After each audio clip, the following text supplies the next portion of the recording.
Hey there! Is today your first time here? Or maybe your first time in a while? If so, maybe you're wondering exactly who we are and what this church is all about. Well, we'd like you to know that we're a group of ordinary people who are on an amazing journey together, following Christ. Our guide is the Bible because it's the divinely inspired Word of God, and it will never take us in the wrong direction.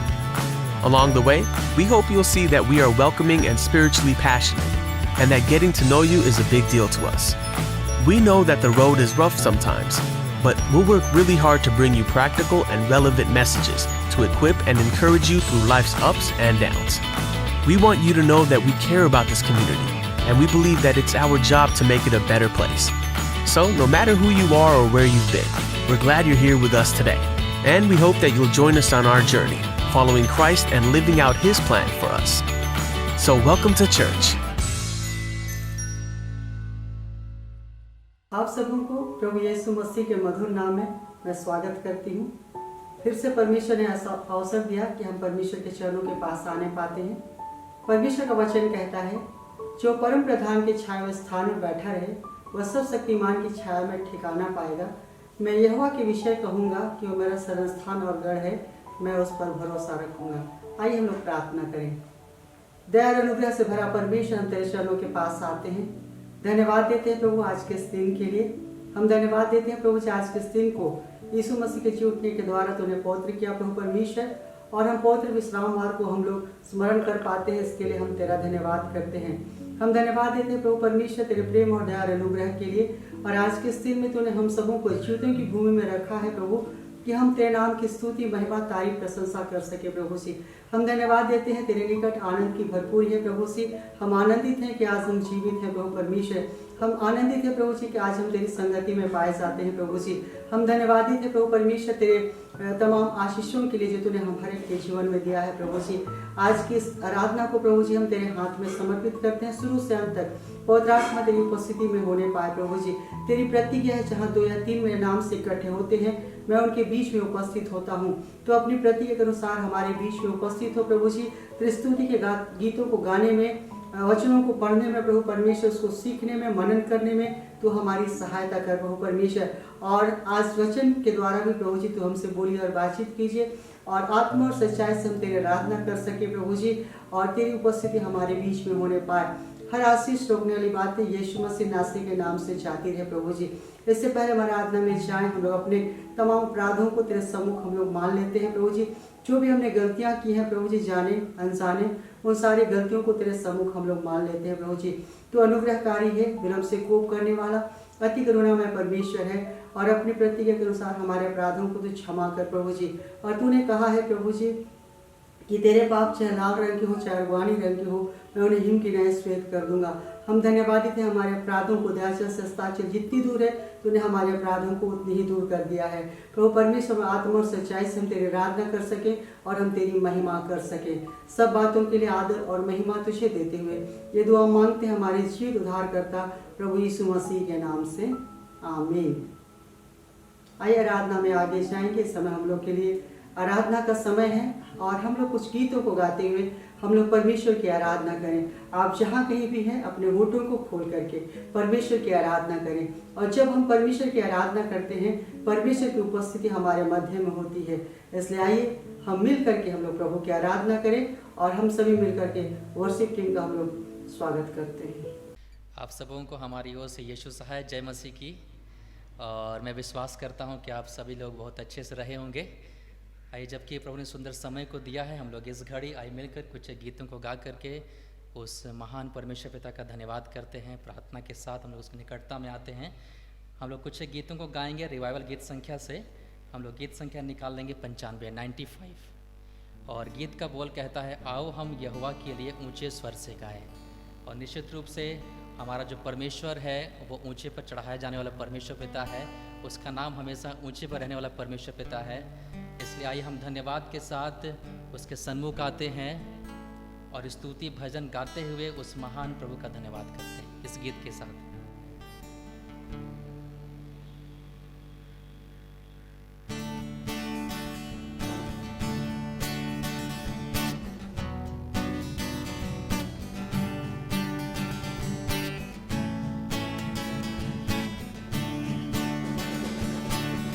आओ हम यहोवा के लिए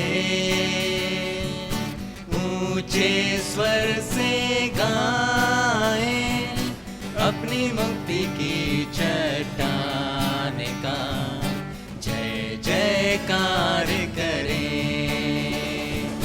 आओ हम यहोवा के लिए ऊंचे स्वर से गाएं, अपनी मुक्ति की चट्टान का जय जयकार करें।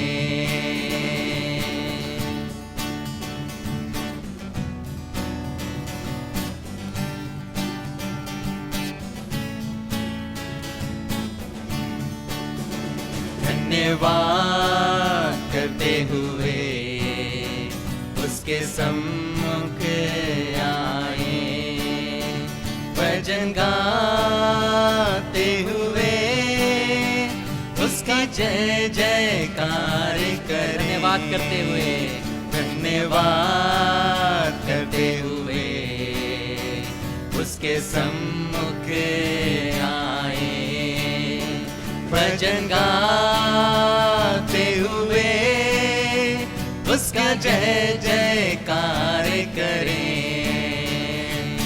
आओ हम यहोवा के लिए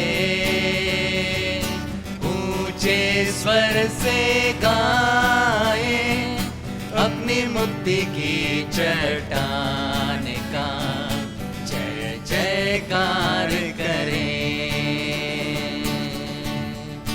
यहोवा महान ईश्वर है, सारे देवताओं के ऊपर वो महान राजा है।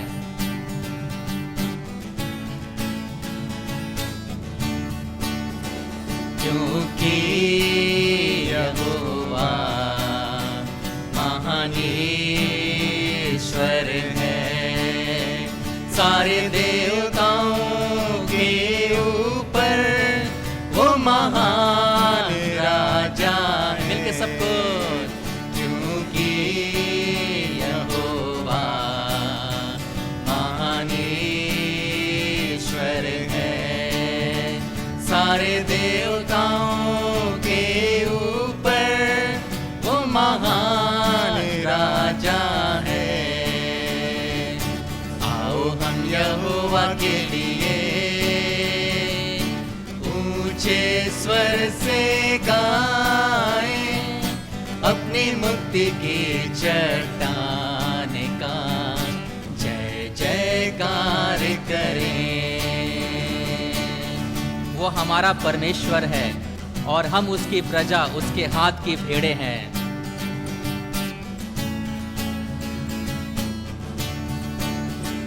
क्योंकि वो हमारा परमेश्वर है और हम उसकी प्रजा, उसके हाथ की भेड़ें हैं। क्योंकि वो हमारा परमेश्वर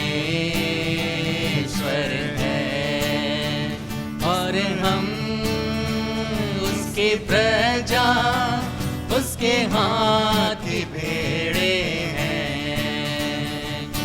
आओ हम यहोवा के लिए ऊंचे स्वर से गाएं, अपनी मुक्ति की चट्टान का जय जयकार करें। आओ हम यहोवा के लिए ऊंचे स्वर से गाएं, अपनी मुक्ति की चट्टान का जय जयकार करें।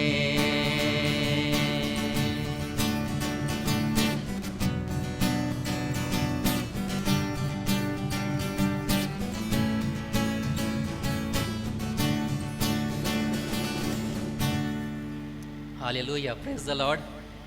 हम इस समय और एक गीत को गाते हैं और कुछ गीतों को गाते हैं और हम लोग गाएंगे गीत संख्या 332 332। और गीत का बोल कहता है, तू मेरा गीत है, मेरा संगीत है, जीवन की राह में तू मीत है।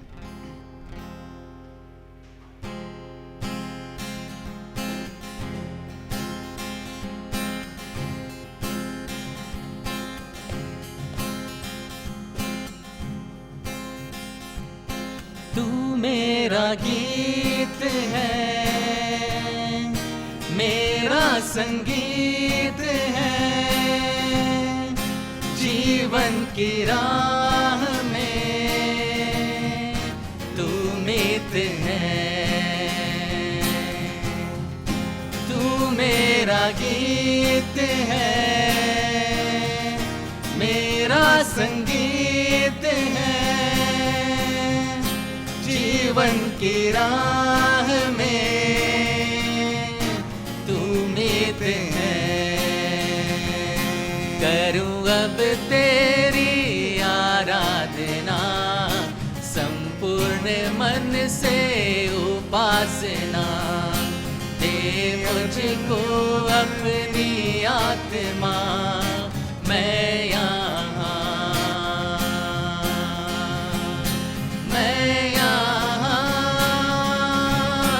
हूँ, मैं यहाँ हूँ, मैं यहाँ हूँ, मैं हूँ यहाँ। अंधेरी वादियों में तू ही दीप है, जब मैं अकेला नवनीत है।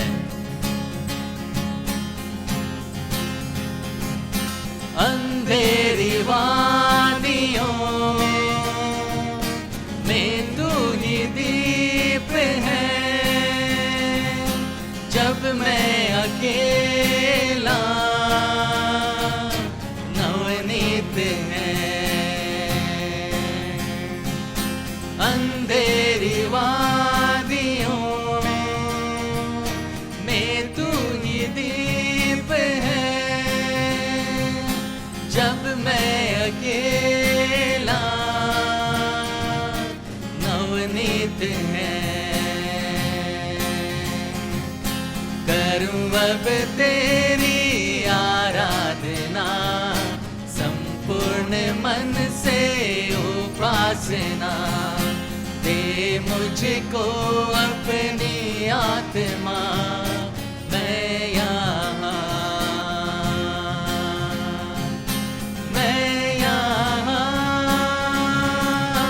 हूँ, मैं यहाँ हूँ, मैं यहाँ हूँ, मैं हूँ यहाँ। तू मेरी आशा, तू मेरा प्रीत है, जीवन की हार में तू जीत है। तू मेरी आशा, तू मेरा प्रीत है, जीवन की हार में तू जीत है। तू मेरी आशा, तू मेरा प्रीत है, जीवन की हार में तू जीत है। करूं अब तेरी आराधना, संपूर्ण मन से उपासना, दे मुझको अपनी आत्मा, मैं यहाँ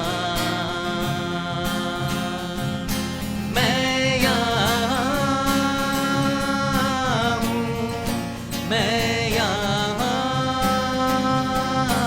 हूँ, मैं यहाँ हूँ, मैं हूँ यहाँ।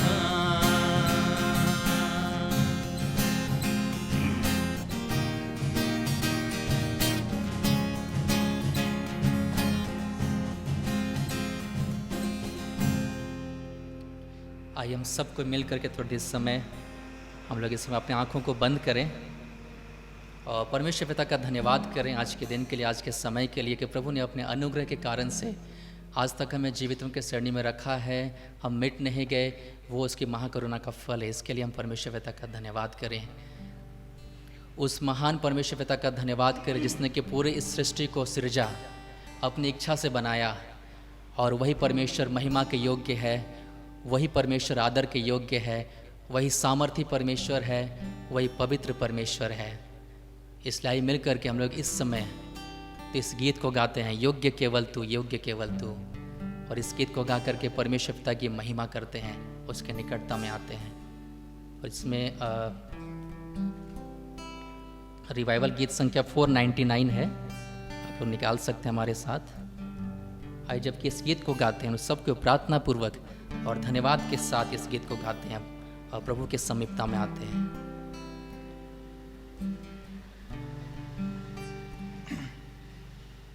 योग्य केवल तू, योग्य केवल तू, योग्य केवल तू ही प्रभु, मेरे प्रभु यीशु। योग्य केवल तू, योग्य केवल तू, योग्य केवल तू ही प्रभु, मेरे प्रभु यीशु। आदर और महिमा हो तेरी, आदर और महिमा हो तेरी, आदर और महिमा हो तेरी, आदर और महिमा हो तेरी प्रभु, मेरे प्रभु यीशु। योग्य केवल तू,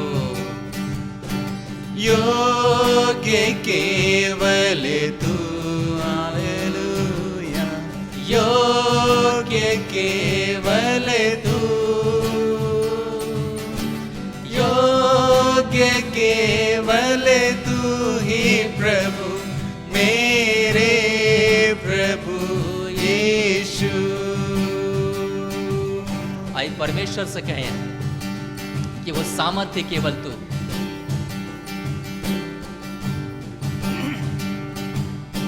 सामर्थ्य केवल तू, सामर्थ्य केवल तू, सामर्थ्य केवल तू ही प्रभु, मेरे प्रभु यीशु। योग्य केवल तू, योग्य केवल तू, योग्य केवल तू ही प्रभु, मेरे प्रभु यीशु। आई परमेश्वर से कहेंगे पवित्र केवल तू, पवित्र केवल तू, पवित्र केवल तू, पवित्र केवल तू ही प्रभु, मेरे प्रभु यीशु। योग्य केवल तू, योग्य केवल तू, योग्य केवल तू ही प्रभु, मेरे प्रभु यीशु। मेरा भरोसा है तू, मेरा भरोसा है तू, मेरा भरोसा है तू, मेरा भरोसा है तू ही प्रभु, मेरे प्रभु यीशु। योग्य केवल तू, योग्य केवल तू, योग्य केवल तू, योग्य केवल तू ही प्रभु, मेरे प्रभु यीशु, मेरे प्रभु यीशु, मेरे प्रभु यीशु। धन्यवाद धन्यवाद धन्यवाद अनुग्रहकारी पिता परमेश्वर, हम आपका लाखों लाखों धन्यवाद करते हैं प्रभु जी, आज के सुंदर दिन सुंदर समय को देखने देने के लिए पिता परमेश्वर। हम धन्यवादित हैं पिता परमेश्वर कि परमेश्वर प्रभु जी आपने हम में से हर एक को चुन करके लाया है पिता परमेश्वर। हम धन्यवाद देना चाहते हैं पिता परमेश्वर कि आपने हमारे सारे गुनाहों को क्षमा करके परमेश्वर पिता आपके करीब आपके हुजूर में आने के लिए मौका को दिया है परमेश्वर पिता।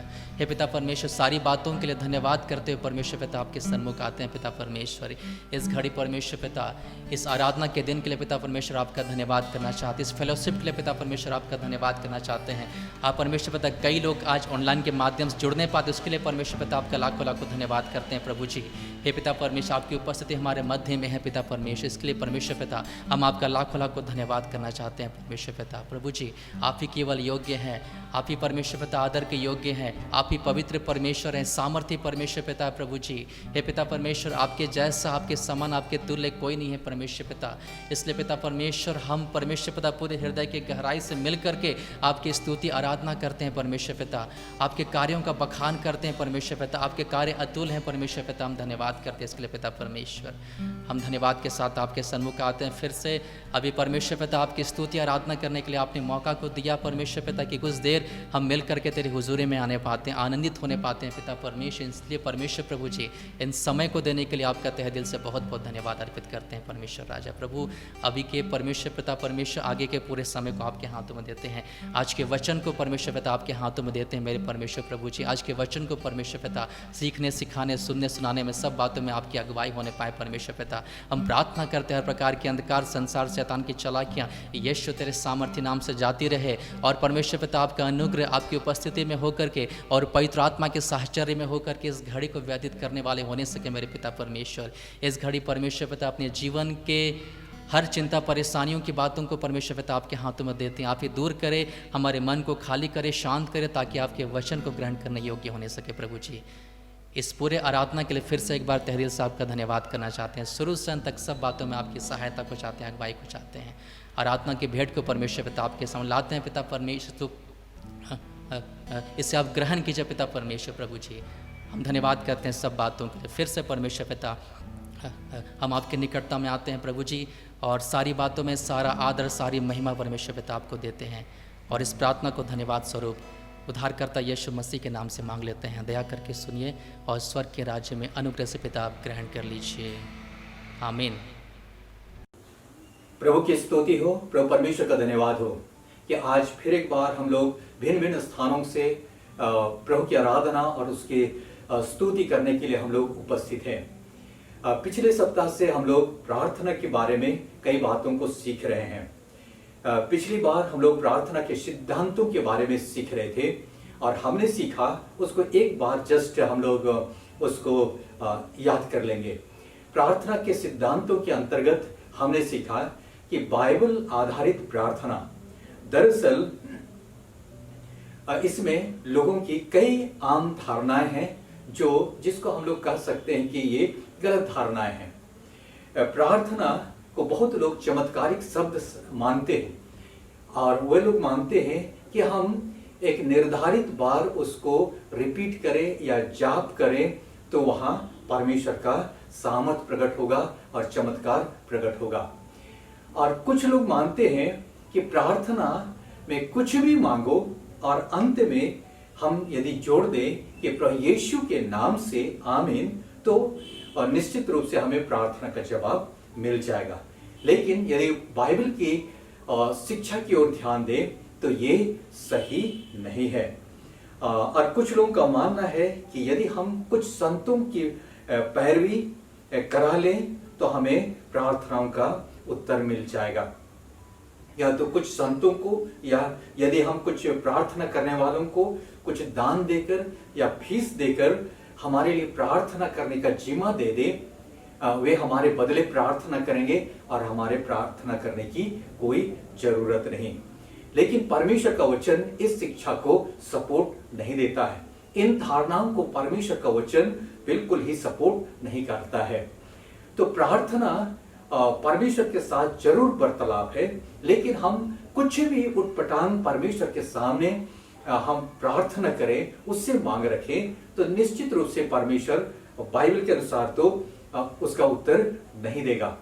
तो इसके लिए कई बातें हैं, कई शर्तें हैं जिनको हमें पूरा करने की आवश्यकता है। पहली बात है कि हमें परमेश्वर से प्रार्थना करने के लिए हमारी सही पात्रता होने की आवश्यकता है, यानी we need to have our right standing. परमेश्वर के सामने हमारा जीवन सही हो, इसकी आवश्यकता है। हमें परमेश्वर का संतान होने की आवश्यकता है ताकि हम उसे पिता कह सके, यानी पहला शर्त यह है कि हम परमेश्वर के संतान बन जाए। फिर तीसरी बात क्या है कि रोजमर्रा के जीवन में परमेश्वर के साथ हमारा संबंध ठीक होना चाहिए। क्षमा नहीं करना हमारी प्रार्थनाओं को बाधित करता है, यानी शॉर्ट सर्किट के रूप में काम करता है। डेली लाइफ में हम कुछ लोगों से नाराज होते हैं, कुछ लोगों को हम नाराज करते हैं, और कई रीति से हमारा लोगों के साथ संबंध सही नहीं बन पाता है। तो परमेश्वर के साथ सही संबंध होने के लिए लोगों के साथ भी हमारा सही संबंध होने की आवश्यकता है। तो ये और ऐसे समय में कई बार हम लोगों को क्षमा नहीं कर पाते हैं। परमेश्वर का वचन कहता है कि यदि तुम प्रभु के वेदी के सामने भेंट लेकर के आए और तुम्हें स्मरण हो कि अपने भाई के मन में तेरे ओर से कुछ है, तो भेंट को वहीं छोड़ के चले जाना और सबसे पहले उसके साथ मेल मिलाप कर लेना, ये परमेश्वर का वचन कहता है। तो ये चीजें हैं जो हमारी प्रार्थनाओं में बाधा डालती है। उसके आगे एक शर्त यह भी है कि हमारी प्रार्थनाएं प्रत्यक्ष या परोक्ष रूप से उसकी महिमा के लिए होने की आवश्यकता है और उसके उद्देश्यों को पूरा करने के लिए होने की आवश्यकता है, उसकी योजनाओं के अनुसार होने की आवश्यकता है। तो यदि हमारी मांगे प्रभु के उद्देश्य, उसकी महिमा और उसके योजनाओं के अनुसार ना हो तो भी परमेश्वर हमें उसका उत्तर नहीं देता है। इन बातों को हम लोगों ने पिछले सप्ताह सीखा था और परमेश्वर के वचनों के अनुसार हमारी प्रार्थना हो। पिछले बार हम सीखे थे कि हमारी प्रार्थनाएं परमेश्वर के वचन के प्रतिज्ञाओं, उसके प्रावधानों और उसके वाचाओं पर आधारित होनी चाहिए, तब परमेश्वर के द्वारा हमारी प्रार्थनाएं सुनी जाएगी। हमारे और ये बातें हमें परमेश्वर के सामने सही पात्रता प्रदान करते हैं। आइए जब हम लोग आज उसी के संबंध में आज थोड़ा सा आगे हम लोग कुछ बातों को सीखते हैं। आज का विषय है प्रार्थना का उद्देश्य। पिछले बार हम लोग सीखे थे प्रार्थना का सिद्धांत और उसके शर्तें, किन किन आधार पर हम परमेश्वर के वचनों, परमेश्वर के समक्ष हम अपने प्रार्थनाओं को रख सकते हैं और उससे हम प्रार्थनाओं का उत्तर पा सकते हैं। वैसे सभी कलीसियाओं में प्रार्थना किया जाता है। कहीं कहीं इसे कुछ एक प्रार्थना करने वालों का काम समझा जाता है और कुछ लोग समझते हैं कि उनको हम लोग प्रार्थना का निवेदन दे दें और वो लोग हमारे लिए प्रार्थना करेंगे और हमें उसकी प्रार्थना करने की आवश्यकता नहीं है। वैसे प्रार्थना के संबंध में बहुत सारी पुस्तकें भी बाजार में मिलती है, दुकानों में। बहुधा लोग उन्हें खरीदते हैं और पढ़ते भी हैं, लेकिन शायद ही उनको काम में लाते हैं। जैसे रेसिपी की पुस्तकें, प्रायः रेसिपी की पुस्तकें हम लोग खरीदना पसंद करते हैं, उनको ला करके घर में रख देते हैं और उनकी कोई उपयोगिता नहीं होती है, ठीक उसी रीति से बहुत लोग प्रार्थना को भी इसी रीति से इस्तेमाल करते हैं। वैसे वचन आधारित प्रार्थना के संबंध में मेरे मन में भी बहुत कई एक सवाल उठा करते थे और मुझको ये सवाल परेशान करते थे, और कई लोग इन सवालों को यानी उठाते भी हैं कि जैसे पहला सवाल क्या है, यदि परमेश्वर संप्रभुत्व परमेश्वर है तो हमें प्रार्थना करने की क्या आवश्यकता है। ये सवाल प्रायः बहुतों के मन में आता है। यानी परमेश्वर संप्रभुत्व, सॉवरेन गॉड, सॉवरेन का अर्थ होता है कि वो जो चाहे वो करता है, उसकी मर्जी, जो उसको अच्छा लगता है वो करता है। तो यहाँ पर सवाल ये होता है, यदि प्रभु हमारा परमेश्वर संप्रभुत्व परमेश्वर है और जो कुछ वो चाहता है अपनी मर्जी के अनुसार वो काम करता है, तो फिर हम क्यों प्रार्थना करें। तो उसके बाद दूसरा सवाल ये भी मन में प्रायः आता है और कई लोग सवाल करते हैं कि यदि परमेश्वर को हमारी बातों से हम प्रभावित नहीं कर सकते हैं तो हम क्यों कर प्रार्थना करें। जैसी उसकी मर्जी होती है वो करता है, तो वही करें, हम क्यों प्रार्थना करें। इसकी क्या उपयोगिता है, इसका क्या उद्देश्य है। यदि मैं कुछ प्रार्थना करूं और उसकी यदि मैं एक बात के लिए प्रार्थना करूं और परमेश्वर कुछ दूसरा चीज करना चाहे, तो मैं क्यों प्रार्थना करूं, क्यों मैं अपने समय को व्यर्थ वहां पर बर्बाद करूं। आइए इन दुविधाओं का उत्तर तीन बातों में हम लोग उसका उत्तर को ढूंढते हैं। जब मैंने अध्ययन किया, परमेश्वर के वचनों में से ढूंढा, कई एक प्रभु के दासों के द्वारा मैंने उनको भी सवाल जवाब किया, तो जिसका निचोड़ ये है। पहला चीज, परमेश्वर अपने वचनों के अनुसार संप्रभुत्व परमेश्वर है। फिर एक बार, परमेश्वर अपने वचनों के अनुसार संप्रभुत्व परमेश्वर है। परमेश्वर अपने वचनों से सीमित है। ये दूसरी बात, परमेश्वर अपने वचनों के अनुसार चाहे अपने वचनों से सीमित है। तीसरी बात, परमेश्वर अपने ही वचनों का उल्लंघन नहीं करता है। यानी जितने भी 3 सवाल थे उसके 3 जवाब यही है कि परमेश्वर अपने वचनों के अनुसार संप्रभुत्व परमेश्वर है। दूसरी बात है, परमेश्वर अपने वचनों से सीमित है। तीसरी बात है, परमेश्वर अपने ही वचनों का उल्लंघन कभी नहीं करता है। तो जब भी परमेश्वर कहता है, दरअसल तो जो कुछ वह कहता है वही एक नियम बन जाता है, न केवल इस सृष्टि के लिए, लेकिन परमेश्वर खुद के लिए भी ये नियम बन जाता है। और जब तक परमेश्वर कुछ नहीं कहता है तब तक वह संप्रभुत्व परमेश्वर है, अर्थात जब तक उसने कुछ नहीं कहा तब तक वह जो चाहे वो कर सकता है। जब वह कहता है वह अपने कहे हुए बातों का उल्लंघन नहीं करता है, अर्थात अपने वचनों के द्वारा वो बंध जाता है। दूसरे शब्दों में हम कह सकते हैं कि वह कहे हुए वचन तक अपने आप को खुद ही सीमित कर देता है। जैसे इस बात आप में से कुछ लोग कहेंगे कि कैसे मैं ऐसे कह रहा हूं। तो भजन संहिता 138 उसका 2 वचन में लिखा हुआ है कि तूने अपने वचन को अपने बड़े नाम से अधिक महत्व दिया है। परमेश्वर अपने वचन को अपने बड़े नाम से अधिक महत्व या इंपॉर्टेंस देता है, उसको अधिक महत्व देता है।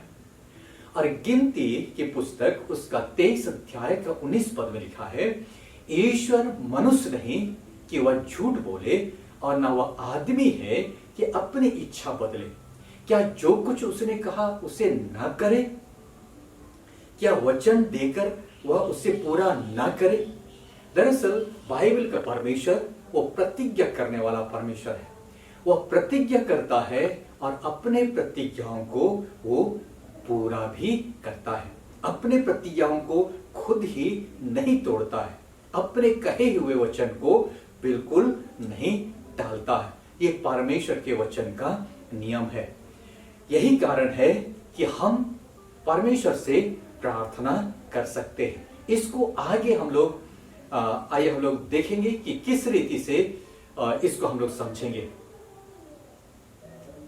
यदि नए नियम को हम लोग पढ़ेंगे तो उसमें यीशु मसीह के अनेक अद्भुत कामों का वर्णन है। उसमें प्रभु यीशु मसीह ने अंधों की आंखों को खोला, कोढ़ियों को उसने शुद्ध किया, बीमारों को उसने पल भर में ठीक किया, दुष्ट आत्माओं को उसने आदेश दिया और दुष्ट आत्माएं उसके उन लोगों के अंदर से निकल गई। और भूखों को जैसे 5 रोटी 2 मछली से उसने 5000 से अधिक लोगों को उसने खिलाया। तो बहुत सारी चीजें बाइबल में प्रभु यीशु मसीह के अद्भुत अद्भुत कामों का वर्णन है। यदि मैं वहां होता तो प्रभु से जरूर मैं कहता, हे प्रभु मुझे भी सिखाइए कि अंधों की आंखें कैसे खोली जाती हैं, मुझे भी सिखाइए कि बीमारियों को ठीक कैसे किया जाता है, मुझे सिखाइए कि दुष्ट आत्माओं को कैसे निकाला जाता है, मुझे सिखाइए कि थोड़े से रोटी और मछली से किस रीति से एक बड़ी भीड़ को खिलाया जा सकता है। लेकिन यदि लूका की इंजील उसका 11 अध्याय का 1 पद को यदि हम लोग पढ़ेंगे, यहां पर चेलों ने प्रभु यीशु मसीह से कहा कि मैंने ये बातें नहीं कहा जैसा मैं उम्मीद करता था। उन्होंने नहीं कहा कि हे प्रभु हमें भी इन लोगों को चंगा करना सिखाइए, लेकिन उन्होंने क्या कहा, जैसे लिखा हुआ है कि हे प्रभु जैसे यूहन्ना ने अपने चेलों को प्रार्थना करना सिखाया वैसे ही हमें भी तू सिखा दे। यानी उस दिन ये लोग एक पहाड़ पर चले गए थे, वहां पर यानी प्रार्थना करने के लिए गए। यीशु मसीह इनको छोड़ करके कुछ दूर और आगे चला गया और अकेले प्रार्थना करने लगा। जब वे लोग प्रार्थना कर चुके तो उसके चेलों में से एक ने उससे कहा, हे प्रभु जैसा यूहन्ना ने अपने चेलों को प्रार्थना करना सिखाया वैसे ही हमें भी तो सिखा दे। वैसे चेलों ने प्रभु यीशु मसीह को कई बार प्रार्थना करते देखा था और प्रायः वो अकेले प्रार्थना किया करता था। वैसे समूह में एक साथ प्रार्थना करने में कोई बुराई नहीं है, हमें एक साथ भी प्रार्थना करना चाहिए, पर हमारी प्राथमिकता सामूहिक प्रार्थना नहीं, लेकिन हमारी प्राथमिकता व्यक्तिगत प्रार्थना करने की होनी चाहिए। यानी जितना अधिक हम व्यक्तिगत रूप से अधिक हम प्रार्थना करें। वैसे बहुधा हम लोग सामूहिक प्रार्थना करना अधिक पसंद करते हैं, और जाने या अनजाने, ताकि हम उस भीड़ में छिप जाएं। और जब भीड़ के साथ प्रार्थना करते हैं तो बहुधा हम लोग बहुत कुछ प्रार्थना नहीं कर पाते, थोड़ा बहुत प्रार्थना कर लेते हैं और हम तसल्ली कर लेते हैं कि हम प्रार्थना करने वाले इस समूह के साथ थे, इतना देर हमने समय बिताया या कुछ घंटे हमने समय बिताया और हमने प्रार्थना किया। यदि अच्छी तरह से मुआयना किया जाए, जांचा जाए, तो ये बात सामने निकल कर आएगा कि दरअसल हमने तो बहुत ही थोड़ा प्रार्थना किया। तो यीशु हमेशा अकेला प्रार्थना किया करते थे। चेलों ने उसको प्रार्थना करते देखा और उस दिन उन्होंने कहा, हे प्रभु जैसा यूहन्ना ने अपने चेलों को प्रार्थना करना सिखाया वैसी हमें भी तो सिखा दे। तब यहां पर यानी बाइबल यानी नए नियम में प्रभु यीशु मसीह के बारे में कई चीजों को हम लोग यदि देखेंगे तो चेलों ने यीशु से ये नहीं कहा कि हे प्रभु जिस रीति से आप पानी पर चलते हैं हमें भी चलना सिखा दीजिए, जिस रीति से आंधी को आपने रोका हमें भी रोकना सिखा दे। पर यीशु के बारे में लिखा हुआ है कि वह बड़े भोर को उठ करके वो प्रार्थना करता था, सूरज उगने से पहले, यानी 3:30-4 बजे सूरज उगने लगता है, तब से वो प्रार्थना करता था। उसके बाद में जब लोग अपने काम पर निकलते थे उस समय लोगों को सुसमाचार सुनाया करता था। ऐसा लगता है 3:30 4 बजे से वो प्रार्थना करता था, लगभग वो 3 से 4 घंटे वो प्रार्थना में समय बिताया करता था। इसके अलावे शाम को प्रार्थना करने का उसका समय हुआ करता था। शाम को कहीं निकल जाता था सुनसान जगह पर, जंगल की तरफ, और वहां प्रार्थना में समय बिताता था। कई जगह वर्णन है कि यीशु ने रात रात भर उसने प्रार्थना किया। और इसके अलावे भी जब कभी उसको समय मिला, दिन के समय में भी चेलों को छोड़ करके अलग से प्रार्थना किया करता था। तो यानी प्रभु यीशु मसीह के सेवकाई का, चाहे उसके जितने भी उसके अद्भुत अद्भुत कामों का जो उसके पीछे जो सामर्थ काम करता था, वो प्रभु जो भेद काम करता था, वो प्रभु यीशु मसीह का प्रार्थना का जीवन। इसको दरअसल चेलों ने देखा था। यही कारण था कि चेलों ने उससे कहा कि हे प्रभु, जैसे यूहन्ना ने अपने चेलों को प्रार्थना करना सिखाया, वैसे ही हमें भी तू सिखा दे। एक दिन की बात है, ये मत्ती की इंजील उसका 17 अध्याय में और मरकुस की इंजील उसका 9 अध्याय में, दोनों जगह एक ही घटना का वर्णन पाया जाता है। मत्ती ने और मरकुस ने एक ही घटना को अलग अलग रीति से वर्णन किया। यहां पर प्रभु यीशु मसीह अपने चेलों के साथ पहाड़ पर चले गए, वहां प्रार्थना करने के लिए। वहां पर प्रभु यीशु मसीह का रूप बदल गया और वहां पर एलिया और चेलों ने एलिया और मूसा का दर्शन पाया। इन बातों को हम लोग छोड़ देते हैं। जब वे लोग प्रार्थना कर चुके तब नीचे उतर आए, और पढ़ने से ऐसा लगता है कि यीशु मसीह प्रार्थना करने के लिए पीछे रह गए और चेले उसके आगे चले गए। जब चेले नीचे उतर आए तब एक व्यक्ति वहां आया, उसने अपने बेटे को साथ में लेकर के आया जिसके अंदर में दुष्ट आत्मा थी, और उसने चेलों के पास लाया और उनसे अर्जी किया कि इसके अंदर से दुष्ट आत्मा को वे लोग निकाल दे। तो मैं ऐसा सोचता हूं यूहन्ना ने जरूर कहा होगा कि चिंता मत करिए, हम उसको निकाल देंगे, हम लोग करिस्मेटिक लोग हैं, जो भी हो। लेकिन वहां पर चेलों ने उसको बहुत प्रयास किया दुष्ट आत्मा को निकालने के लिए। ऐसा लगता है कि वो लोग बहुत देर तक वहां पर उसको निकालते रहे, लेकिन उसको नहीं निकाल सके। बहुत प्रयास करने के बाद जब वो लोग नहीं निकाल सके, तब यीशु, ऐसा लगता है कि प्रभु यीशु मसीह उनको कुछ सिखाना चाहते थे, और दूर से वो देख रहे थे, या प्रार्थना करने के बाद वो आए और उसने पूछा कि यहां तुम क्या कर रहे हो। उस लड़के के पिता ने कहा कि हे स्वामी, मैंने अपने बेटे को तेरे चेलों के पास लाया और इसके अंदर में दुष्ट आत्मा है, बचपन से वो इसको सताता है और ये लोग निकाल नहीं सके। यीशु वहां आया और उस दुष्ट आत्मा को डांटा, और पल भर में वो दुष्ट आत्मा उसके अंदर से निकल गया और निकल करके चला गया, उसको छोड़ दिया। उन्हें बड़ा आश्चर्य हुआ, लेकिन उनको घबराहट थी। वो लोग उस समय उन्होंने कुछ नहीं कहा। बाद में भोजन के वक्त चेलों ने उसको अलग से पूछा कि हे प्रभु, हम उसको क्यों नहीं निकाल सके। यीशु ने कहा, तुम्हारे विश्वास की कमी के कारण।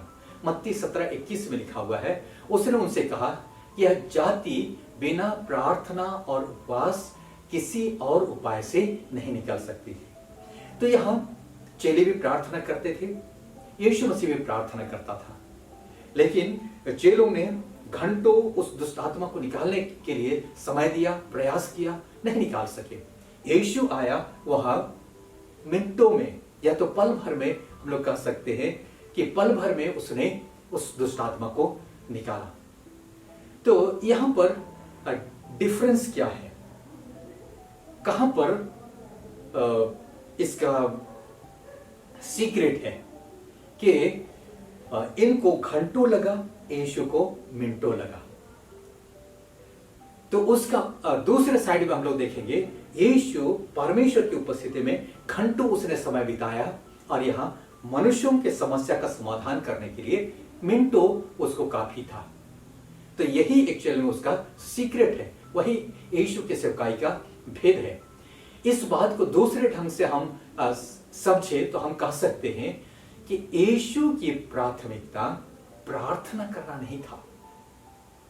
फिर एक बात ध्यान से सुनेंगे, यीशु की प्राथमिकता लोगों की सेवा करना नहीं था, परंतु परमेश्वर के साथ समय व्यतीत करना था। तब लोगों की सेवा करना और ये चमत्कारिक काम और ये अद्भुत काम परमेश्वर के साथ उसके संबंध का रिजल्ट था, परिणाम था, या बाय प्रोडक्ट हम लोग कह सकते हैं। प्रायः हम लोग भी चेलों की तरह उन्हीं गलतियों को प्रायः दोहराते हैं। परमेश्वर के साथ हम कम से कम समय बिताते हैं या किसी और दूसरे लोगों को असाइन कर देते हैं, और परिणाम स्वरूप समस्याओं को सुलझाने में हम लोग घंटों या दिन भर या कई दिन हम लोग उलझे रहते हैं। तो इसलिए आइए हम लोग इन बातों को हम लोग सीखें और उस दिन की बातों को फिर एक बार हम लोग थोड़ा सा गौर से देखेंगे। जिस दिन यीशु अपने चेलों के साथ पहाड़ पर प्रार्थना करने के लिए गए, उस दिन दरअसल वो चेलों को यही बातें सिखाना चाहते थे, और वो प्रार्थना करने के लिए पीछे रह गया, चेले नीचे उतर गए। उस लड़के के पिता ने उसको लेकर के आया चेलों के पास, और यूहन्ना और दूसरे चेले लोग थे।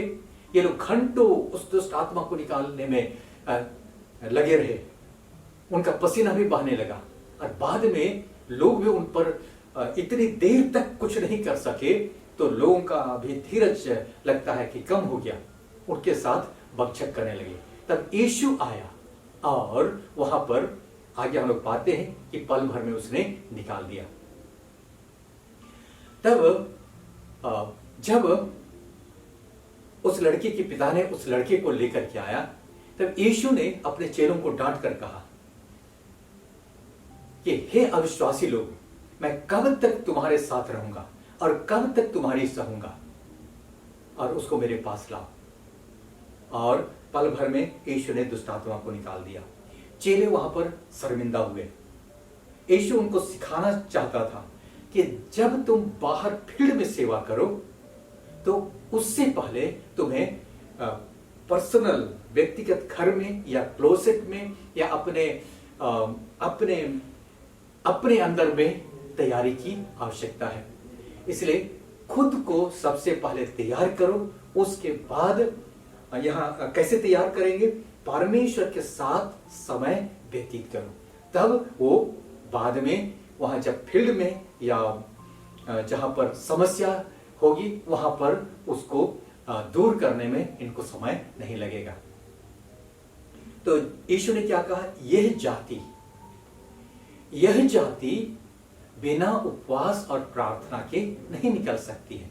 यानी यही जाति कुछ एक ऐसी चीजें हैं जिसको चीखने चिल्लाने की मात्रा के द्वारा नहीं निकाल सकते, लेकिन व्यक्तिगत रूप से उपवास और प्रार्थना में जितना समय व्यतीत करते हैं वो हमें परमेश्वर के सामर्थ्य से अभिषेक प्रदान करता है, परमेश्वर के सामर्थ्य से हमें भरता है, हमारे अंदर में विश्वास को बढ़ाता है और हमारे अंदर में कमांड प्रदान करता है।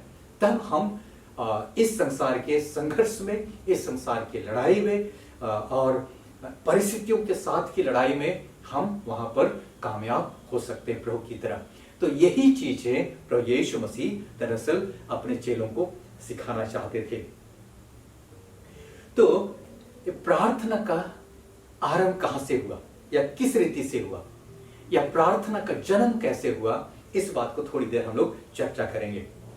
उत्पत्ति की पुस्तक 1 अध्याय उसका 26 पद में लिखा है, फिर परमेश्वर ने कहा, हम मनुष्य को अपने स्वरूप के अनुसार अपनी समानता में बनाए। ध्यान से सुनेंगे कि प्रार्थना का लिंक चाहे तो आरंभ कहां से होता है, या तो हमें प्रार्थना परमेश्वर के सामने हम प्रार्थना क्यों करें। यह लिखा है, फिर परमेश्वर ने कहा हम मनुष्य को अपने स्वरूप के अनुसार और अपनी समानता में बनाए।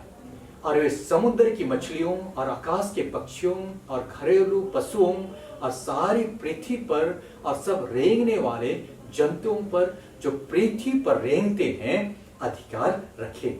मनुष्य को हम अपने स्वरूप के अनुसार और अपने समानता में बनाए। मनुष्य यानी ह्यूमन इंग्लिश से ह्यूमन है। ह्यूमन दो चीजों से बना है, ह्यूमस प्लस मैन। ह्यूमस का अर्थ होता है मिट्टी, इस धरती का मिट्टी, और मैन तो मनुष्य यानी धरती यानी मिट्टी से बना हुआ मनुष्य। परमेश्वर ने जैसे उत्पत्ति की पुस्तक 1 अध्याय में हम लोग ने पढ़ा कि परमेश्वर ने कहा हम मनुष्य को अपने स्वरूप के अनुसार अपनी समानता में बनाए। दूसरा अध्याय में हम लोग पाते हैं परमेश्वर ने धरती से मिट्टी लिया और यहोवा परमेश्वर ने आदम को भूमि की मिट्टी से रचा और उसके नथनों में जीवन का श्वास फूका और आदम जीवित प्राणी बन गया। यानी आदम असल में आत्मिक व्यक्ति है, आत्मिक जीव है, स्पिरिचुअल क्रीचर। यानी आदम यानी आत्मिक प्राणी है जिसको परमेश्वर ने इस मिट्टी के चोले में उसने रखा। आइए इसके आगे हम लोग कुछ बातों को जल्दी जल्दी सीख लेते हैं। मनुष्य का इन्वॉल्वमेंट, क्योंकि परमेश्वर ने यह धरती मनुष्य को दे दिया, यानी आत्मिक प्राणी जो संसारिक चोला में है उसको दिया, इसलिए वह खुद भी इसका उल्लंघन नहीं करता है। यही कारण है कि सृष्टि के बाद परमेश्वर इस धरती पर कुछ भी करना चाहता है तो मनुष्य को वो शामिल करता है। मनुष्य को शामिल किए बगैर वो कुछ भी नहीं करता है। जैसे सदोम और अमोरा की घटना, यहां पर परमेश्वर की दृष्टि में सदोम और अमोरा जो इस समय मृत सागर जहां पर है, वहां पर ये सदोम और अमोरा नाम के ये नगर हुआ करते थे। परमेश्वर की दृष्टि में इन्होंने पाप किया और ये बहुत दुष्ट लोग थे, जिसके कारण से परमेश्वर उसको नाश करना चाहता था। तब वो जब सदोम और अमोरा को नाश करना चाहता था, वो अब्राहम के पास आया और उसको बताने लगा। तब मुझे नहीं मालूम, लेकिन मैं सोचता कि यदि अब्राहम की जगह पर मैं होता तो मेरे मन में यही आता, तो आप सदोम और गमोरा को नाश करना चाहते हैं तो मेरे पास क्यों आए हैं? क्योंकि वो तो परमेश्वर है। लेकिन परमेश्वर मनुष्य के पास आया ताकि उसको शामिल करे। यहां पर अब्राहम उसके साथ बार्गेनिंग करने लगा, क्योंकि सदोम और गमोरा में उसका भतीजा लूत भी रहता था। उसने कहा, प्रभु यदि वहां पर 50 धर्मी हैं तो क्या उनको भी पापियों के साथ तू नाश करेगा? परमेश्वर ने कहा नहीं। फिर वो परमेश्वर से उसने कहा कि यदि 45 हो तो क्या तू नाश करेगा? परमेश्वर ने कहा नहीं। फिर उसके बाद बार्गेनिंग करता गया, यदि वहां पर 40 मिले, यदि वहां 30 मिले, यदि वहां 20 मिले, यदि 10 मिले, तो यानी परमेश्वर ने उसके साथ कोई आर्गुमेंट नहीं किया। जितना वो कहता गया, उसने कहा यदि वहां 10 भी मिले धर्मी तो मैं उस नगर को नाश नहीं करूंगा। तब उसके बाद इसने और उसे प्रार्थना नहीं किया। तब परमेश्वर ने वहां उस सदोम और गमोरा में 10 भी धर्मी को नहीं पाया। यही कारण था कि सदोम और गमोरा उसमें आग और गंधक गिरा करके उसने नाश किया। दूसरी घटना, इस्राएलियों को जब मिस्र देश से निकाल करके परमेश्वर कनान देश में ले जाना चाहता था, वो परमेश्वर था, खुद भी ले सकता था, लेकिन वो मूसा को उसने झाड़ी में दर्शन दे करके उससे कहा, मैंने अपने लोगों के रोने को सुना है, उनकी चिल्लाहट को मैंने सुना है, और उनको मैं कनान देश जहां दूध और मधु की धारा बहती है मैं ले जाना चाहता हूं। तो वो ले सकता था, लेकिन यहां पर उसमें मनुष्य को उसने इन्वॉल्व किया। मनुष्य, ह्यूमस मैन, यानी आत्मिक प्राणी जो संसारिक चोला में है, उसको बिना इन्वॉल्व किए वो नहीं काम करना चाहता है। कर सकता है, लेकिन वो अपने ही बातों को का उल्लंघन वो नहीं करना चाहता है। तो यीशु के जन्म की घटना, स्वर्गदूत को कुंवारी मरियम के पास भेजा गया। उसने परमेश्वर की योजना को बताया कि तेरे द्वारा एक उद्धारकर्ता आएगा। मरियम ने कहा, मैं प्रभु की दासी हूं, मुझे तेरे वचन के अनुसार हो। जब इसने परमिशन दिया, चाहे उसमें इस योजना में वो भी सहमत हो गई, तब उसके द्वारा प्रभु यीशु मसीह इस धरती पे आया। ऐसा कहना थोड़ा अटपटा लगता है, लेकिन ऐसा लगता है मानो परमेश्वर को मनुष्य के परमिशन की आवश्यकता थी, उसके अप्रूवल की या परमिशन की, या तो हम लोग कहेंगे कि उसके इन्वॉल्वमेंट की आवश्यकता पड़ती है। यानी पूरे बाइबल में यदि हम लोग देखेंगे, हर जगह परमेश्वर संप्रभुत्व संपन्न परमेश्वर है, लेकिन मनुष्यों को उसने इस्तेमाल किया, उसको शामिल किया। यहीं पर प्रार्थना की आवश्यकता है, यहीं पर आपका रोल है, मेरा रोल है। सृष्टि को उसने अपनी इच्छा के अनुसार उसने सृजा, लेकिन उसके बाद परमेश्वर इस धरती पर जो कुछ भी करना चाहता है, वो अपने योजनाओं को पूरा करना चाहता है, तो मनुष्य को शामिल करता है। तो हम प्रार्थना के द्वारा उसकी योजनाओं में शामिल होते हैं, और प्रार्थना के द्वारा हम परमेश्वर के उन योजनाओं को एक हिसाब से परमिशन प्रदान करते हैं। हालांकि परमेश्वर को परमिशन की क्यों आवश्यकता है? तो आइए हम लोग उसके आगे, जैसे तभी हमने पढ़ा भजन संहिता 138 का 2 में, तूने अपने वचन को अपने बड़े नाम से अधिक महत्व दिया है। ये 138 का 2 में लिखा है। यानी उसने कहा और वह उसे नहीं तोड़ता है। जो कुछ उसने कहा है उसको नहीं तोड़ता है, अपने वचन का उल्लंघन वो नहीं करता है, वह अपने वचन को पूरा करता है, आपके प्रति भी और अपने स्वयं के प्रति भी। यही कारण है कि उद्धार के काम को संपन्न करने के लिए उसने भी उसको देह धारण करने की आवश्यकता पड़ी। जैसा यूहन्ना 1:14 में लिखा हुआ है, और वचन देह धारण किया। वचन देह धारण किया। परमेश्वर और यानी यीशु मसीह मनुष्य बन करके आया, क्योंकि ये धरती मनुष्यों को दिया गया है। इसके लिए एक देह तैयार किया गया, ऐसा परमेश्वर का वचन कहता है, और वह मनुष्य का पुत्र कहलाया। तो यीशु मसीह इस जगत पर आने के समय कहता है कि तूने मेरे लिए एक देह तैयार किया। यीशु मसीह के लिए भी देह तैयार किया गया। उसने प्रार्थना किया कि परमेश्वर इस धरती पर जो अदम के पापों के कारण से पाप के अधीन हो गया, श्राप के अधीन हो गया, मृत्यु के अधीन हो गया, और अभी नाना प्रकार के करप्शन, गलतियां और या भ्रष्टाचार और हर प्रकार के अपराधों से भरा हुआ हम पाते हैं। तो यहाँ पर परमेश्वर के हस्तक्षेप करने के लिए मनुष्य के इन्वॉल्वमेंट की आवश्यकता है, प्रार्थना की आवश्यकता है। तो यीशु मसीह जब मनुष्य होकर के थे, एक हाथ, 2 हाथ, 2 पैर, 2 आंखें, जैसे हम लोग पाए जाते हैं, वैसे थे, इस धरती पर चलते फिरते थे। उसने प्रार्थना में समय बिताया, और उसने बड़े बड़े काम वहां उसने किए इस धरती पर। उसके बाद उद्धार के काम को उसने क्रूस पर पूरा किया, मर गया, गाड़ा गया, तीसरे दिन जी उठा और स्वर्ग पर चढ़ गया। उसके बाद उसने पवित्र आत्मा को भेज दिया, जो हर एक विश्वासियों के जीवन में वास करता है। तब पवित्र आत्मा के द्वारा वही प्रभु यीशु मसीह हर एक के जीवन में वास करता है।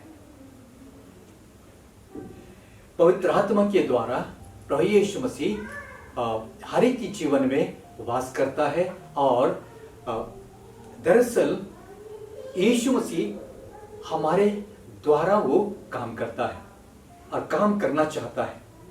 यहाँ जितने भी दुष्ट आत्मा के कामों के विरुद्ध में, भ्रष्टाचार के विरुद्ध में, बीमारियों के विरुद्ध में, हर चीजों के विरुद्ध में दरअसल परमेश्वर आपके द्वारा, मेरे द्वारा काम करता है।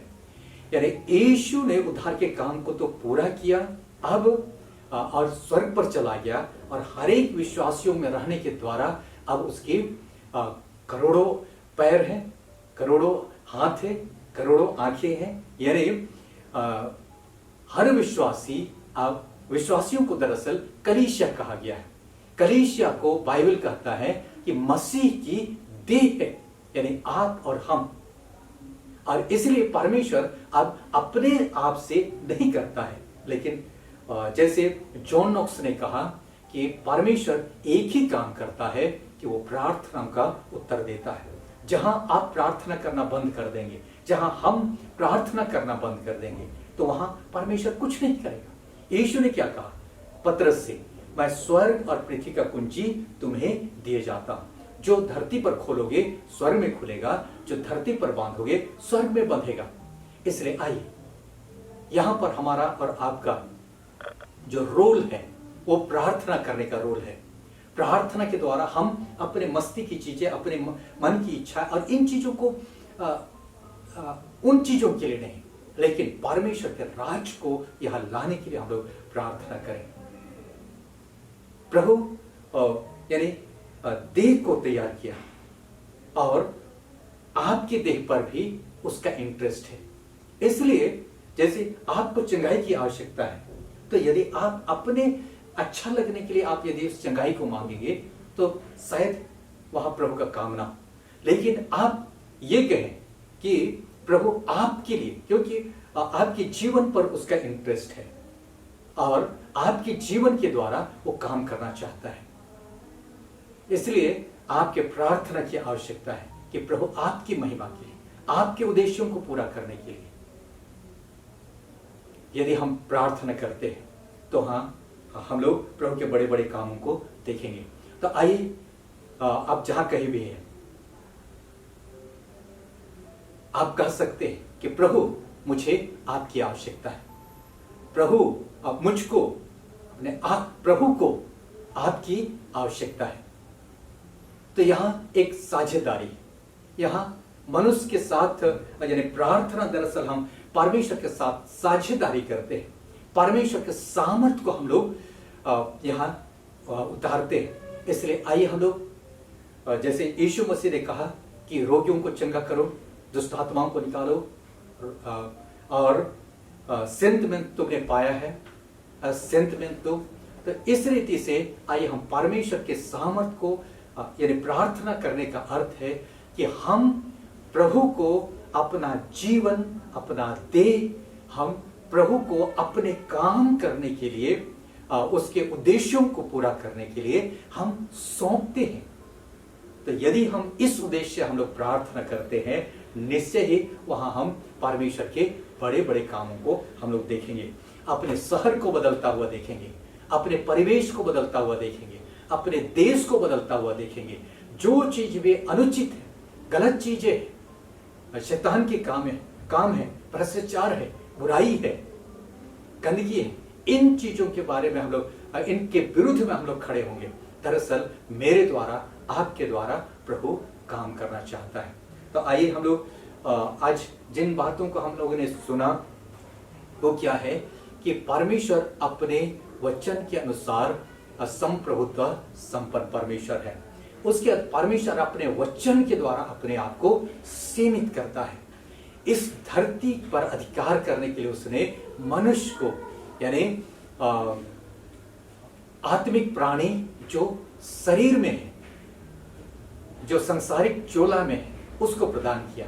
इसलिए परमेश्वर अपने वचन का उल्लंघन नहीं करता है या मनुष्य के साथ साझेदारी करता है ताकि मुझ में और आप पे प्रभु काम करे। आइए, प्रार्थना का उद्देश्य यह होना चाहिए कि प्रभु मेरे द्वारा काम करे, आपके द्वारा काम करे, अपनी इच्छा को पूरी करे, अपनी योजनाओं को पूरी करे और मरते हुए आत्माओं को बचाए, बड़े बड़े काम करे। आइए, थोड़ा सा आज का हमारा विषय थोड़ा सा टफ था, थोड़ा कठिन था, लेकिन जो कुछ भी है यदि आप मनन करेंगे, एक कुछ लोगों को हो सकता है लगेगा कि ये तो थोड़ा सा अटपटा सा शिक्षा है, या लेकिन परमेश्वर का वचन के अनुसार इन चीजों को हम लोगों ने देखा। और आइए, प्रभु का आत्मा मुझ में काम करे, आप में काम करें, आपके द्वारा अपनी इच्छाओं को पूरी करे और हम इस अपने परिवेश को प्रभु के नाम से हम इम्पैक्ट करने वाले बने, उसकी महिमा के लिए काम करने वाले बने। सारी बातों के लिए सारा आदर, सारी महिमा प्रभु को मिले। आइए हम प्रार्थना करें। सर्वशक्तिमान प्रभु परमेश्वर, हम तेरे चरणों के पास आते हैं, तुझको धन्यवाद देते हैं। प्रभु परमेश्वर, पिछले दिनों हमने प्रार्थना के शर्तों को, प्रार्थना के सिद्धांतों के बारे सीखा। आज हमने सीखा प्रभु जी प्रार्थना का उद्देश्य क्या है। प्यारे प्रभु जी, हम क्यों प्रार्थना करें। प्रभु परमेश्वर, तो हम मनुष्य जाति को अपनी योजना में शामिल करता है प्रभु जी, और हमारे द्वारा, हमारे अंदर से और बाहर से तू काम करना चाहता है प्रभु परमेश्वर। इसलिए हमें समर्पण की आवश्यकता है। चाहे आज जितने लोग जुड़े हुए हैं वे लोग ऑफिस में काम करते हो या बिजनेस करते हो या जो कुछ भी करते हो, लेकिन प्रभु परमेश्वर एक एक जन को तेरे योजना में शामिल होने की आवश्यकता है और रोज दिन के जीवन में, अपने वर्क प्लेस में, काम के स्थान पर तुझको काम करने के लिए अलाउ करने की आवश्यकता है। इस रीति से हम मसीह के राज को फैलाएंगे, मसीह के काम को बढ़ाएंगे और तेरी महिमा को हम प्रकट करेंगे। प्रभु एक एक की सहायता कर, मदद कर। एक एक लोग, जितने लोग इस ऑनलाइन आराधना में जुड़े हुए हैं, एक एक को तेरे हाथ में मैं सौंपता हूँ प्रभु जी, ताकि प्रभु परमेश्वर उनके घर परिवार पर भी तेरी आशीष हो। और इन दिनों जबकि अंत का समय है, शैतान को खिलाया हुआ है, वो प्रभु जी वो जानता है कि उसका समय आ गया है, इसलिए प्रभु जी लोगों को बहकाता, बरगलाता और गड़बड़ियां डालता है। लेकिन प्रभु परमेश्वर, तूने हमें सामर्थ्य दिया। आइए इस धरती पर हमें सिखाइए प्रभु जी कि इस धरती पर किस रीति से प्रार्थना की कुंजी के द्वारा हम खोले कि स्वर्ग में खुले, यहाँ बांधे कि स्वर्ग में बंधे। हे प्रभु, एक एक को नाम बना आशीष दे। ये दुआ मांगते हैं उद्धारकर्ता प्रभु यीशु के नाम से, आमीन। परमेश्वर के वचन के लिए बहुत बहुत धन्यवाद करते हैं। आइए हम लोग जबकि आराधना के अंतिम क्षण में हैं, तो हम लोग एक समय सादरी गीत को गाएंगे और मैं विश्वास करता हूँ कि आप सबको तैयार हैं गीत गाने के लिए।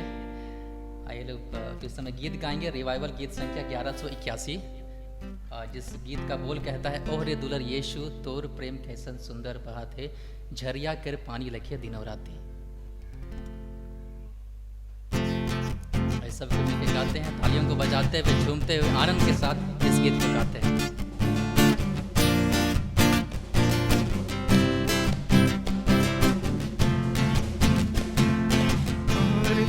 यीशु तोर प्रेम कैसन सुंदर बहाते, झरिया के पानी लगे दिनों राती।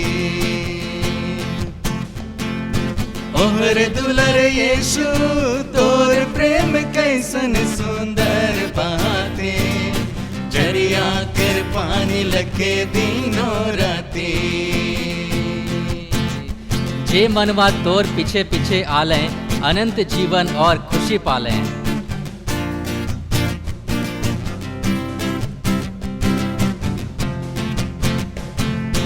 जे मनवा तोर पीछे पीछे आले, अनंत जीवन और खुशी पाले। जे मनवा तोर पीछे पीछे आले, अनंत जीवन और खुशी पाले। उमर दुलर यीशु तोर प्रेम कैसन सुंदर बहाते, झरिया के पानी लगे दिनों राती। उमर दुलर यीशु तोर प्रेम कैसन सुंदर बहाते, झरिया के पानी लगे दिनों राती। दुनिया में कर ले महान काम यीशु, अंधा के आँख दे ले लंगड़ा के गोड़।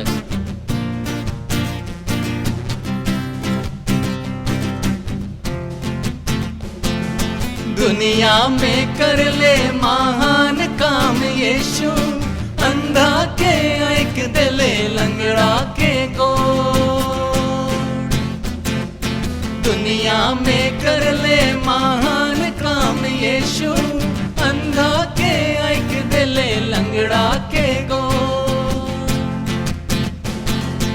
ओहर दुलर यीशु तोर प्रेम कैसन सुंदर बातें, झरिया के पानी लगे दिनों राती।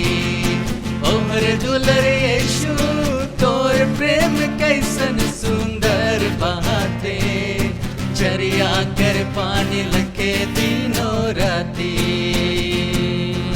सबके सुनाले तो सुसमाचार, मनवा केर आत्मा में भर गेलक प्यार।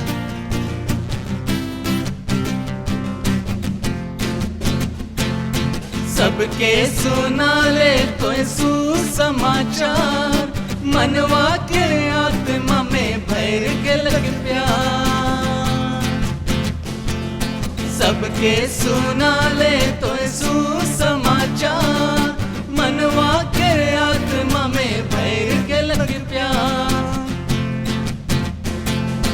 ओ मेरे दुलर यीशु तोर प्रेम कैसन सुंदर बातें, झरिया कर पानी लगे दिनों राती।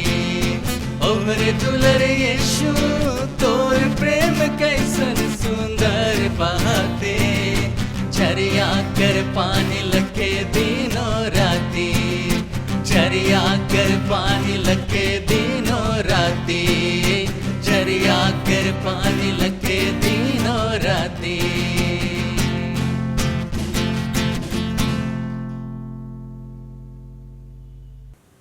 परमेश्वर का धन्यवाद हो आज के इस दिन के लिए। परमेश्वर ने अपने वचन के द्वारा हमसे बोला और बातचीत किया और हमने कई बातों को सीखा है। और हम जब वचनों को सुनते हैं केवल वचनों को सुनने वाले नहीं लेकिन उस पर चलने वाले बन सकें, ताकि हमारे द्वारा मसीह दिखाई देने पाए और हम हर एक का जीवन एक गवाही का कारण होने पाए। आइए हम अंतिम प्रार्थना करेंगे। दया अनुग्रह से भरा परमेश्वर, तेरे पास आते हैं, हम धन्यवाद देते हैं प्रभु जी। पूरी आराधना में तो हमारे संग रहा प्रभु परमेश्वर, और तेरी उपस्थिति हमारे साथ हुई, इसके लिए हम लोग तेरा धन्यवाद करते हैं। और अपने वचन के द्वारा हमसे बोला और बातचीत किया, इसके लिए भी हम लोग तेरा धन्यवाद करते हैं। वचन के सुनने वाले नहीं लेकिन उस पर चलने वाले बन सकें, इसके लिए तू सहायता कर प्रभु जी। तेरी उपस्थिति हमारे मध्य में होने पाए प्रभु जी, और तू ही महिमा पाए। इस समय हम लोग प्रार्थना करते हैं प्रभु जी, हम हर एक का जीवन तुझ में सुरक्षित रहे, तेरी महिमा का कारण होने पाए। इस पैंडेमिक सिचुएशन में भी तूने हम सबकी रक्षा रखवाली हिफाजती की, हम सब उनको जीवित रखा है, इसके लिए हम लोग तेरा धन्यवाद करते हैं। और हमारी प्रार्थना इस पैंडेमिक सिचुएशन में प्रभु जी तेरी सुरक्षा हमारे साथ बनी है, इसके लिए हम तेरा धन्यवाद करते हैं। जितने लोग कोविड-19 से ग्रसित हैं प्रभु जी, उनके छुटकारे के लिए, उसकी चंगाई के लिए हम लोग प्रार्थना करते हैं।